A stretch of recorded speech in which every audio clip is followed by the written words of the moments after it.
जय हिंद। सबसे पहले मैं आपको एक बहुत इंपॉर्टेंट और जरूरी सवाल करना सिखाता हूं। जैसे मान लीजिए एक पेड़ है, ठीक है, और उस पेड़ की जो ऊंचाई है, छोटा ही पेड़ है, 64 सेंटीमीटर है। जितना वो पेड़ होता है उसका 1/8 भाग हर साल ऊंचा होता जाता है, बढ़ता जाता है। तो 2 साल बाद उस पेड़ की टोटल लंबाई, ऊंचाई कितनी हो जाएगी? अब इस सवाल का जवाब आप तुक्के से नहीं दे सकते। आप कितना भी सोच लीजिए, मुश्किल से आप सही जवाब दे पाओगे। इसीलिए हमें ऐसे सवालों को सॉल्व करने का तरीका समझना है। सवाल में हमसे कहा गया है एक पेड़ अभी 64 सेंटीमीटर का है और हर साल उसका 1/8 भाग ऊंचा हो जाता है। तो एक बार पता करते हैं कि एक साल में ऊंचा कितना होता है वह पेड़। तो 64 में 1/8 से गुणा करेंगे, 8 से 64 काटेंगे, 8 ही आएगा। हमें मालूम हो गया एक साल में वह पेड़ 8 सेंटीमीटर ऊंचा हो जाता है। पहले था 64 सेंटीमीटर, अब 8 सेंटीमीटर और जुड़ गया, कुल मिलाकर 72 सेंटीमीटर हो गया एक साल के अंदर। अब हमें 72 सेंटीमीटर का 1/8 करना है, क्योंकि 1/8 सेंटीमीटर ही तो बढ़ता है वो। तो 8 से 72 को काटेंगे, 9 आएगा।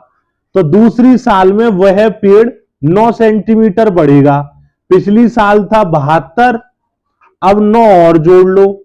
2 साल में वह पेड़ 81 सेंटीमीटर तक ऊंचा हो जाएगा। इस सवाल को हल करने के लिए सबसे बड़ी टेंशन ये कि करें तो करें कैसे और क्या करें, और बच्चे टेंशन में आके गलत कर देते हैं। आप ध्यान से समझिए। देखिए, सबसे पहले मैं आपको बता देता हूं, इस भाग के निशान को ऐसे भी लिख सकते हैं और ऐसे वाले भाग के निशान को ऐसे लिख सकते हैं। तो ये जो लिखा है 2/4, इसे ऐसे ही लिख दो और कोष्टक में बंद कर दो। और ये जो लाइन है इसकी जगह भाग ऐसे लिखो और कोष्टक में 2 × 4 लिख दो। अब 2/4 ऐसे ही लिखा रहने दो, डिवाइड लगा दो और 2 का गुणा 4 में करेंगे तो 8 आएगा। अब इस सवाल में 2 बार भाग है, अगर आप 4 का भाग 2 में करोगे तो आंसर पॉइंट में आएगा, लेकिन हमें पॉइंट में लाना नहीं है।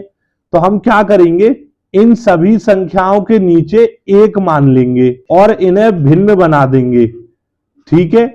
अब भिन्नों का भाग करने का आसान तरीका होता है, पहला वाला भिन्न ऐसे ही लिख दो, उसके बाद गुणा का निशान लगाओ, भाग के निशान को बदलकर और संख्याओं को पलटकर लिख दो। 4/1 लिखा है, 1/4 कर दो। ऐसा ही आगे करेंगे, 8/1 की जगह 1/8 करेंगे।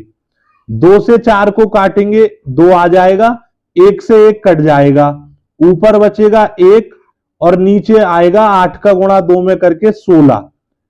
1/16 इस सवाल का सही आंसर होगा। वीडियो पसंद आई है तो लाइक करिए, चैनल पर नए हो तो सब्सक्राइब करिए। आगे ऐसी और मजेदार मैथ की वीडियो आएंगी जो आपको होशियार बनाएंगी। धन्यवाद।